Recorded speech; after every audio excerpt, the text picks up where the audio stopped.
Саламатсыздар, урматтуу мекендештер, саламатсыздар бизди ютубтан көрүп турган биздин подписчиктер. Өткөнкү видеодон кийин менин телеграм каналымда жана комментарийде аябай суроолор көп жазып аттыңар, что кандай болот бул жагы, хозяин билиш керекпи, хозяин билбеш керекпи, хозяиндин согласиясы керекпи, хозяиндин согласиясы керек эмеспи деген суроолорду таштаптсыздар. Эми ошол суроолорго негизги ушул суроого жооп берип коеюн. Хозяиндин уруксаты керекпи, собственникти бул жөнөтүп аткандар тууралуу кабарлаш керекпи, керек эмеспи? Именно кабарлаш керекпи, керек эмес экени бул өзүңөрдүн эркиңер. Закондо жазылбаган мыйзамда сөзсүз түрдө мигрант собственниктин квартиранын ээсине айтып туруп анан кийин айткандан кийин амина приложениясынан геолокация таштасын деген мындай норма жок, мындай эреже жок. Ошондуктан сиздер кайсы жерде жашасаңыздар, фактически квартира снимать этип жашаган жериңиздерден геоданный таштай бересиздер. Бул сиздердин укугуңар, бул сиздердин эркиңер. Анан өзүңөр мен ушуга катыштым деп айтып кое турган болсоңор, ал өзүңөрдүн ишиңер. Ал деле туура. Мисалы үчүн мына ушундай приложение болуп атыптыр. Биз силердин квартираңарды снимать эттик эле. Мына мен бала чакам менен жашап атам. Ушул жерден мен өзүмдү ушундай 3 күнүн ичинде геолокация таштап турам, ушул жерде жашайм деп. Айтып өтүп кетейин, жанагы ЖКХ дейт, жанагы сууга, газга акча кошулуп кетеби деген. Бул илгертен эле кошулбайт. Илгертен эле ушундай эреже чыккан. Миграционный учетто коюлган, убактылуу регистрацияга коюлган биздин жарандарга кызмат жанагы коммунальный услугага акча кошулбайт. Илгертен ушундай, азыр тем более ушул ойдон калды. Андан кийин дагы бир суроо. Печать басыш керекпи, печать баспаш керекпи деген суроо болуп атат да. То есть штамп деп айталычы, кечиресиздер. Миграционный картанын аркасына штамп басылат. Ошону штамп деп айталы. И МВДга баргаңыздардан кийин дагы миграционный аркасына печать деп берсең, штамп деп айтсаңыздар, ошол жердеги инспекторлорго дагы түшүнүктүүрөөк болот, ашыкча суроо сиздерге бербейт. Эми бастырыш керекпи, бастырыш керек эмеспи? Штамп боюнча, штамп кайсы убакыттан пайда болгон? Штамптын пайда болушу бул закон эмес, Госдума кабыл алган же Путин койгон. Бул правительствонун жанагы приказы, буйругу, МВДнын 2021 жылы чыккан приказынын негизинде ошол штамп коюлат. Бул штампты жок кылуунун жолу бир гана ошол МВД кайра ошол штампты жок болсун деген өзүнчө приказ чыгарса, ошол менен бул штамп жок болот. Андай приказ чыкпадыбы? Жаңы киргизилген өзгөртүүлөр боюнча, жаңы ошол мыйзамдар боюнча, миграционный учет боюнча бул штамп өз күчүндө калды. Кандай болот? Сиздер эми миграционный учет ошол геолокация таштаганыңыздардан кийин миграционный учет өзүнүн миграционный учет ошол амина приложениясы аркылуу болуп аткандан кийин, кагазды бул как регистрация катары кабыл алып аткандан кийин сиздер 3 күн сайын геолокация таштап турганыңыздар, уже сиздер жанагы регистрацияңарды 3 күн узартты деп түшүнсөңүздөр болот да. Аны таштабай койсоңуздар эмне болосуздар билесиздер, реестрге түшүп, андан кийин выдворение болуп кетишиңер дагы мүмкүн. Ошондуктан, урматтуу мекендештер, 3 айдык жанагы миграционный картанын срогу бар, билесиздер, жазылган. 3 айлык сроктон кийин баягы дагы 9-айга узартуу деген 3 айдан бүткөндөн кийин штампты бастырып коюңуздар. Штампты барып, ушул мен жаңы экспериментке катышып атамын Москвада, Московский областта жашайм. Мондай амина приложение ичинде баардык документтерим бар, мынакей. Мен жөнөтүп турам. Эми монун аркасына штампты басыш керек экен, согласно ошол 2021 жылы чыккан МВДнын приказына ылайык деп айтыңыздар, ошонунчу. Анан кандай ошол приказ каяктан таап кел десеңиздер, ушул описаниеда ссылка турат. Биздин телеграм каналга киресиздер. Телеграм каналдын ичинде ошол мыйзам чыкканда эле мен законду сөзсүз чыгарганмын, текстini полностью wordко эмне кылып, жана скачать этип аласыздар дагы, скачать этип алып, ошону распечатка кылып көтөрүп алып барасыздар. Мынакей то есть приказ турат, ошол приказдын негизинде сиздер мага штамп коюп бериңиздер керек деп айтасыздар. Инспекторлор макул болбосо эмне кылабыз? Инспекторлор макул болбой койсо, начальникке киребиз, начальник отделения. Мен кирем ушул жака деп. Ал жака киргенде ал дагы силерге эмне булбаса, анда, то есть макулдук бербей, печать штамп баспай кое турган болсо, анда письменный отказ требует этесиздер. Письменный отказ дагы требует, бере албай турган болгон болсо, анда посольствого барып, именно ошол отделениянын атын айтып, ошол ФМСтин.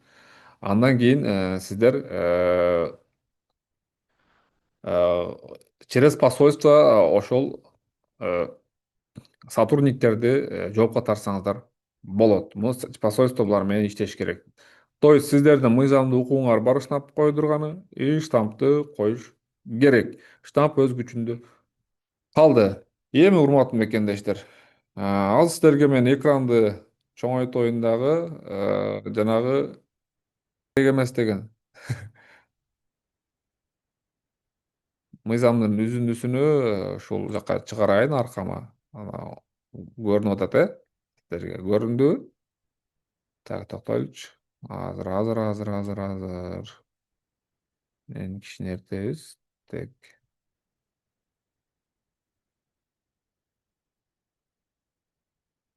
так. Чоңойтобуз. Эми окулду окшойт, сиздерге? Окулду окшойт. Мынакей мага ушундай жооп келиптир. Ушул жоопду эртең мен Telegram каналга жүктөйм. Telegram каналдан сиздер толук ушуну окуп алсаңыздар болот. Муну мага юристтер ошол мыйзамга таянып жооп беришти. Мен дагы мыйзамга таянып буну актуалдуу деп силерге айта алам. Биздин эфирге Дамира Мамырканова менен Манат Бекташев кошулду. Эгер сурооңуздар бар болсо, Дамира и Манат, сиздер азыр микрофон сурасаңыздар, микрофонуңуздарды мен, э, то есть мен попросить кылат экенмин бул учурда. Микрофонуңуздарды жагып туруп, сүйлөй берсеңиздер болот. Сурооңуздарды берсеңиздер болот. Итак, аңгыча мына ушул приказды көргөзүп коеюн дедим. Көрдүңүздөр, окудуңуздар окшойт. Эми мен муну пока өчүрөм дагы. Telegram каналдагы биздин суроолорго көңүл бурабыз, Так. Так, мына бул биздин Telegram каналыбыз. Так, 10 адам болсо квартирада дейт. Мекендештер 10 адам болсо 10 адам таштай береби деп атпайбы? 10 адам болсо 10 адам таштай берет. Эмне кылат? Фактически проживание таштап коет. Буларга эми максат эмне да? Ушуну түшүнүшүбүз керек. Логикага маани беришибиз керек, урматтуу мекендештер. Логика. Бул жерде логика мыйзамдын, не мыйзамдын, мыйзам дей берсек деле болот. Жаңы мыйзамдын, ошол жаңы эреженин, амина приложениясын. Сиздердин жөн эле кайсыл жерде жүргөнүңүз тууралуу маалымат билип тургусу келип атат да МВДчы. Кайсыл жерде жүргөнүңүздөр тууралуу. И все, болду.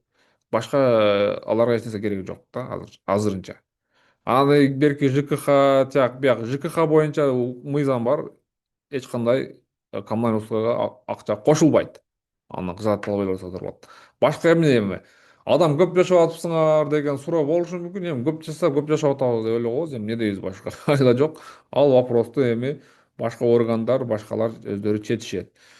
Ну, эгер максимум орус квартирасынан кууп чыгышы мүмкүн, анда башка жака көчүп барсаңыздар, ошол жактан дагы геолокация таштап кое бересиздер. Всё. Азыр хостелдерде деле адамдар алып жашап атышат, хостел сдавать этишипчи. Хостелге кирип алсаңыздар, хостелден спокойно эле таштай бересиздер. Эч анын мындай эмеси жок да, кыйынчылыгы жок. Геолокация таштап коесуздар болду. WhatsApp'тагыдай геоданы таштаган эле, бул жерде геоданы таштап коесуздар и все, бүттү ушу мененчи. Так, департ болуп койду. Департ болбойт, эмнеге департ болот? Ага эмне жок, запрет жок. Силер по месту жительства таштап койдуңар, болду, силердин ишиңер бүттү. Калганын кызылат болбогула. Аны өздөрү чечип алат. Ага эмне ойлоносуңар силер? 6 сентябрда бүтөт дейт. 6 сентябрда бүтө турган болсо, Гүлнара, эмне кылабыз? 6 сентябрда бүткөндөн кийин сизде кийинки айдын 6 сентябрына, 6 октябрга чейин сизде убакыт бар. Ошол убакыттын ичинде Амина приложенияны ачып, жөнөтүп койсоңуз болот. 30 күн убактыңар бар. Регистрацияңар бүткөндөн кийинчи. Ошону эске алып алыңыздар. 30 күн. Так.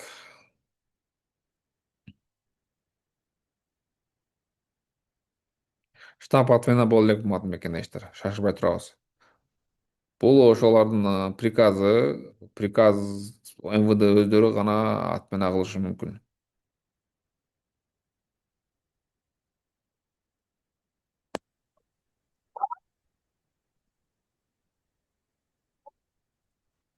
Пользователь бизге болушту. Видеого уруксат урматтуу мекендештер. Телеграмда мен запрет кылган элем, зумда уруксат. Видеогочу. Так что тартынбай видеоңорду жага берсеңер да болот. А кийин уже Телеграмда бул запрещено, билесиздер. Ооба бизге скриншот жөнөттү, Света Тургунбаева жөнөттүр, биздин активистибиз. Жанагы отказ келип атат дейт. Ооба, жанагы жоопта дагы бир жооп бар экен да, бир нерсе турат, урматтуу мекендештер. Работа деп киргендер, урматтуу мекендештер, работа деп киргендер, жаңы работа деп киргендердин баардыгы сөзсүз түрдө Аминаны көчүрөбүз. Сөзсүз түрдө. Анан частный деп киргендер, 3 айлык киргендер регистрация жасатабыз, мурдагыдай элечи. Работа неме менен, цель менен киргендердин баардыгы Амина приложенияны скачать этебиз, жашаган жерибизден геодайды таштап коебуз, болду. Калган нерсеңерди башыңарды оорутпагыла. Калган пускай другие башын оорутсын. Сиздер өзүңөрдүн мыйзамдагы милдетиңерди аткарып койдуңар, и этого достаточно. Бир кыз метродо жүрөт го. Ладно. Суроо барбы? Айтып бериңиз. Сурооңуз барбы, пользователь? Сурооңуз болсо айтып бериңиз. Угуп атам сизди.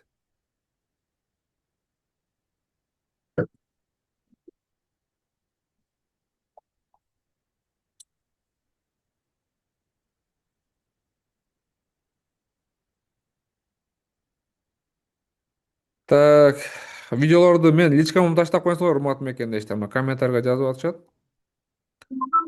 Личкама таштап коюңуздар, мен бияка лентага чыгарып коеюн видеоңорду. Жакшы видеолор чыгарып атыптыр. Урматтуу мекендештер, учурдан пайдаланып, баардык могул жерде активный суроо жооп берген Динка, Курманбеков, Икрам, Жылдыз, дагы ким, Света Тургунбаева постоянно жооп берет. Света Тургунбаевачы, Айгулька активно тоже, Кыргызстан. Залина эми суроо берип турат. Кыргыз дагы жооп берип атат тез. Баарыңыздарга рахмат. Негизги биздин сообществонун максаты ушул. Комментарийга сен ким элең, сен тияк бияк. Мен Кубатбек Орозовмун, 3 жылдан бери ушул ишти алып барам, тааныбагандар үчүн. Комментарийде жаза беришет ар ким бар нерсе деп. Мен вообще окубайм комментарийлердичи. Мага башкалар келип айтып берет комментарий. Мага по одному месту да ким не деп жатчы. Мен өзүм ишимди кылам, аткарып кете берем. Кимге жакса көрөт, жакпаса кете берсин.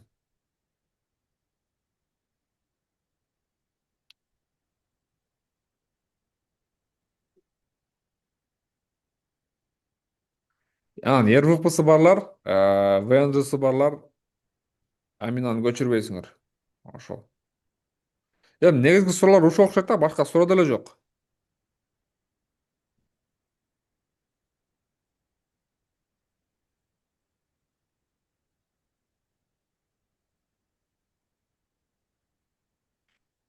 Кыжалат болбогула, өздөрү чечип алышат. Силер таштап койгула жашаган жериңерден.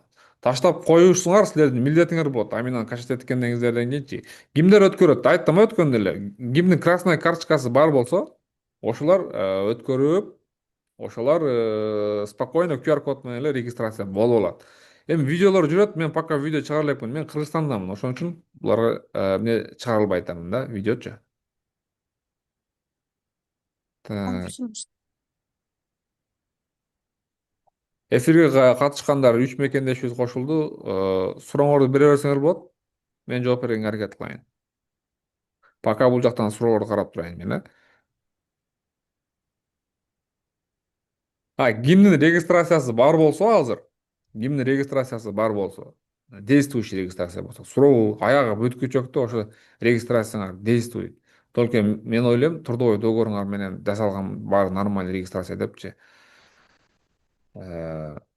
Ошол бүткөндөн кийин, анан кийин 30 күн убактыңар болот еще силерде. Ошол 30 күн убактыңар бүткөндөн кийин, анан кийин 30 күндүн ичинде силер Аминаны көчүрсөңөр болот. Итак, дагы кимде эмне микрофонун көрдүңөр да, кандай экен комментарийге жазып койгула.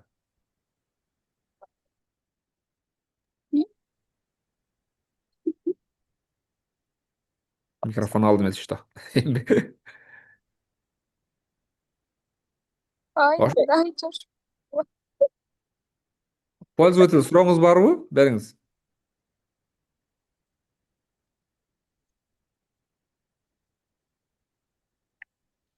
Все, пока суроолор менин оюмча пока жок. Регистрация эмне кылабыз деген эле суроолор экен. Так, эми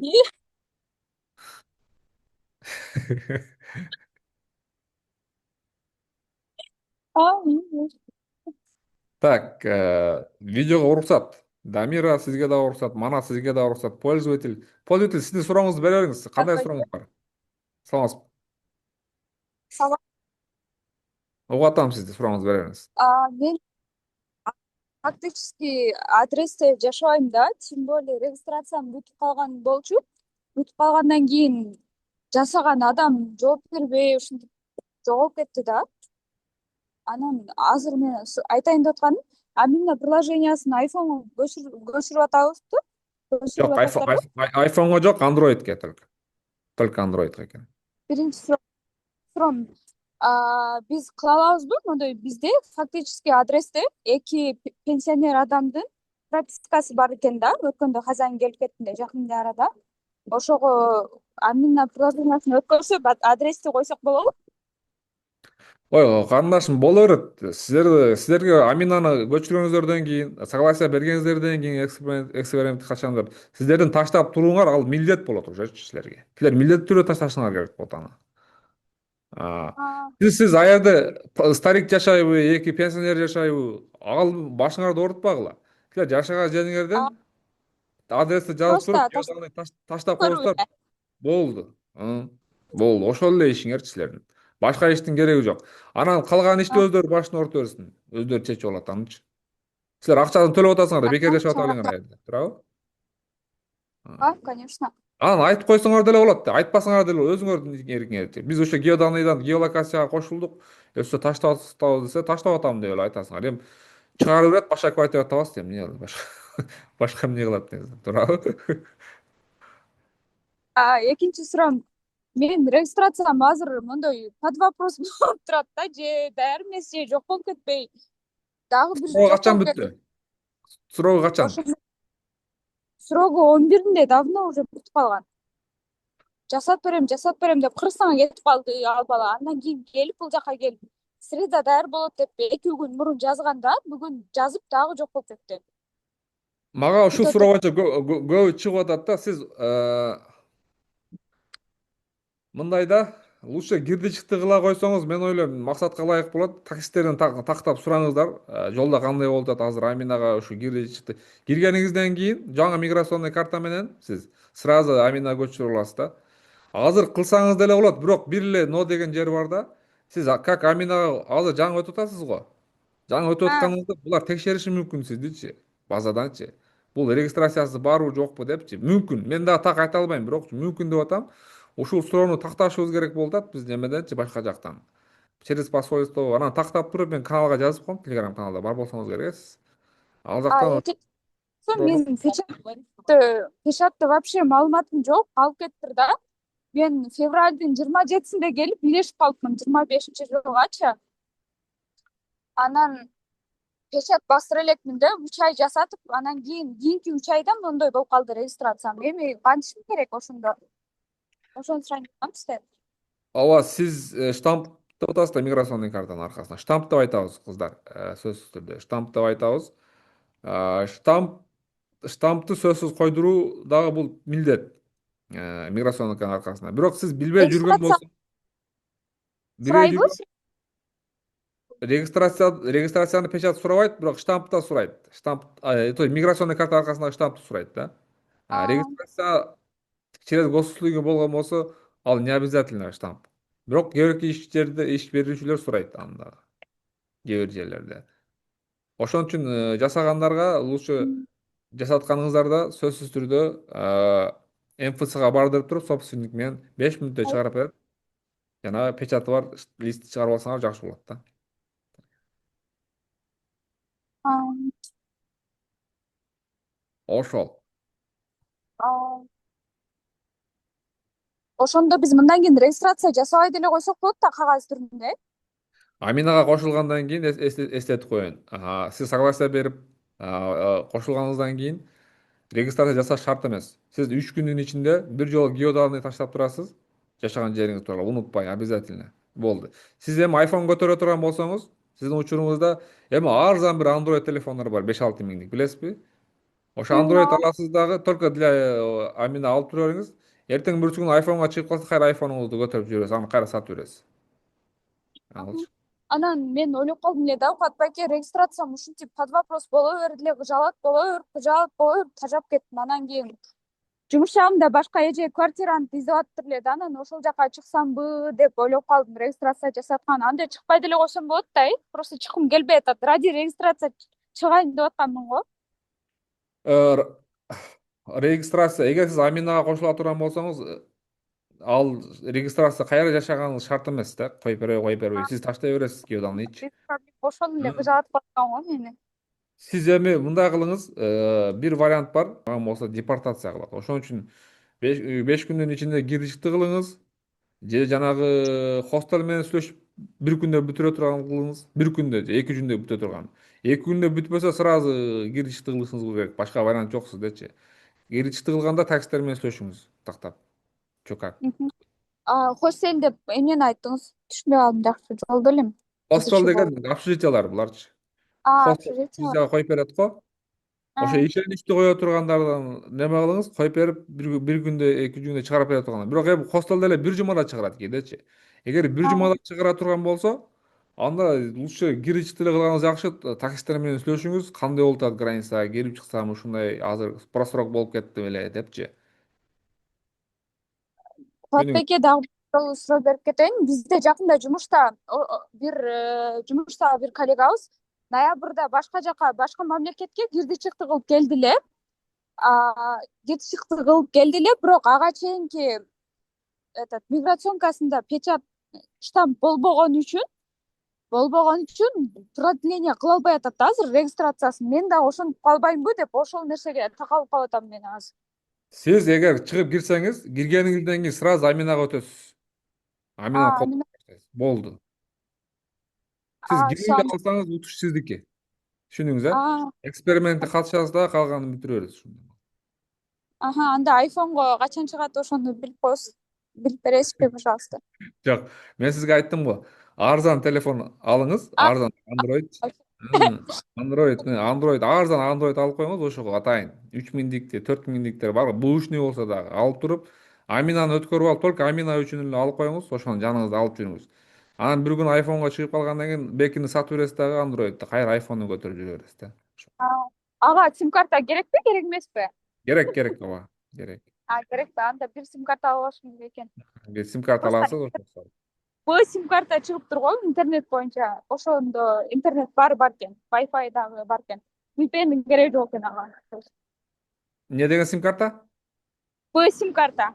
Б Интернет. жаңы оператор бекен. Билайнга окшош. Да, жаңы. Мага ссылкасын мага жиберип коюңуз, менин личкам барбы сизге жазып. Мен көрөйүнчү ошону. Жок, мен жөн эле коллегамдан уктум, өзүм ала элекмин. Ошону ала окшойм деп ойлонуп калдым, ошол Androidкечи. Комментарийга жазып коюңуз, алган болсоңуз, биз аны такташыбыз керек. Потому что ал деген опасный болушу мүмкүн. Силерге неме болуп калат. Без VPN деген болсо, силерге VPN'ди обходить эткен, это уже законду бузган болуп калат. Ошон үчүн абайлаңыздар. Лучше кыргызча эле кылып сим карта алып тура бериңиз, колдонуп. Андан кийин крутой нерселерге өтө баштайбыз да. Ушундай болот. Ал жактан проблема болуп жүрбөйүн. Мейли, чоң рахмат, Алла разы болсун. Аябай суроолорум баарына жооп алдым. YouTube'dan көрүп турган биздин мекендештер баарыңыздарга суранып кеткен, биздин видеону колдоп, лайк басып, подписация кылып, видеолорду бөлүшүп коебуз. Жана ошондой эле биздин Telegram каналга өтсөңүздөр, Telegram каналда кеңири маалыматты, баардык закондорду детально чыгарабыз, приказдарды чыгарабыз, баардыгы көп нерсе Telegram каналда. Ошон үчүн описанияда турат. Башка жакта комментарийда турган ссылка аркылуу биздин Telegram каналга кошулабыз. Баарыңыздарды күтөмүн. Кийинки эфирге болушканча сак саламатта турабыз.